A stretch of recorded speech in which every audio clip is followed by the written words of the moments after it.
Good morning. Once again, coming to you live from the driver's seat. And today's post is about not despising the small things. What do I mean? I mean that everybody starts out somewhere. Michael Jackson started out in Gary, Indiana in a small house on 2300 Jackson Street. At one point, Steve Harvey was homeless. Tony Robbins was broke.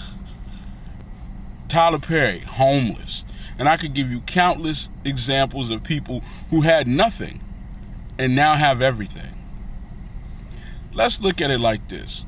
You see people every day and you treat them all different kinds of ways based on what they have. But as easily as you got something, you could lose it. You could have a nice car today, have a wreck and it's gone. You could be walking today and have a nice car tomorrow. But what we have to understand, it is all about the come up. You have to look at two things. One, how to come up. The how to come up is about training. Muscles, they come through repetition. Development is what this is all about. How do I develop myself into the person God wants me to be? Well, let's look at Jesus. Jesus was not only a great trainer, but a great trainee. Why do I say he was a great trainee? Because he said, I only do what I see the Father do. He was obedient.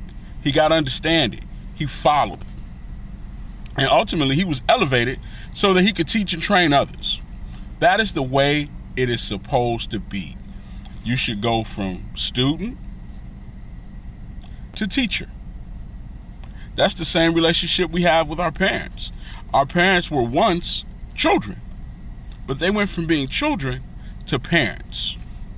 So you have to look at situations and say, how do I grow? How do I transform? And the first part of that is training. I got to get my skills up. I got to get my weight up. I got to get my mastery.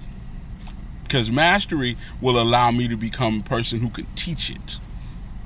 But the first thing you cannot do is overlook the practice. You don't become a master at something with just saying I want to be a master. I want to be a master. I want to be a master. I want to be a master. No, it is the banging on of your craft. It is the sharpening of that knife. Iron against iron that makes the blade sharp. Same thing with you. The more you do something, the better at it you get. The more comfortable you become. The more you start to see the small things and make the right adjustments. But if you don't put in the work when it's a simple thing, how would it ever become something great? So the first thing we have to do is we have to look at training. Second thing we need to look at is mastery. Now, I've been kind of talking about mastery through the whole quote or text or post, but mastery is important because if you're going to do something, it makes no sense to not do it well. If you're going to sing, it makes no sense not to sing as well as you can. If you're going to write, it makes no sense not to write as well as you can. Whatever you do, if you mop floors well. Because if you mop floors or you buff floors and you make them look like glass and you could teach 4 other people how to do that, now you have a business. We do the best job in town. When people need their floors buffed, they come see you. So no matter what the thing is, realize that it starts small, but it grows. A tree started out as a seed, but it grew. But the thing is that we have to not only look at the seed planting and the harvest, but also the growth season, the time between the two. That's where most people get lost. The time between they make the decision to do something and where mastery comes in. Now, if you listen to Malcolm Gladwell, he'll tell you that somewhere around 10 to 12,000 times is where you start to master something. I would use the route home. You could go home in your sleep. Why? Because you do it every day. You brush your teeth without even thinking because you do it every day. There are things that you do and you don't even realize you did them because your subconscious already knows what to do when that situation arises. The phone rings, you pick it up in your sleep. Why? Because you've done it so many times. So mastery will come through repetition. That's where God says, don't be weary in well-doing, for in due season you will reap. Why? Because if you keep banging on it long enough, eventually that tree will fall. Eventually that thing in your life that has been a stumbling block will fall. Eventually that mountain will move. But you have to stay at it. So we got two things.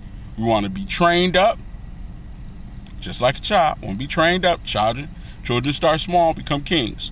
We want to be trained up. And two, we want to master it. So we don't just want to go to practice. We want to be the best person in practice. We want to do everything we possibly can to make ourselves the best king possible. We don't want to be someone who's average. We don't serve an average God. And he didn't give us an average gift. Why would he give his best gift for your worst effort? So today and from this day forward, we got to step our games up. We got to be better today than we were yesterday. And tomorrow we got to be better than we are right now. Why? Because the only way for this to work for you is if you make it work. God opens doors, but you got to run through them. God gives blessings, but you have to take advantage of them. So today, remember this: mastery and training. Train up and master the training. And until the next time you see me, just get started. Have a great day.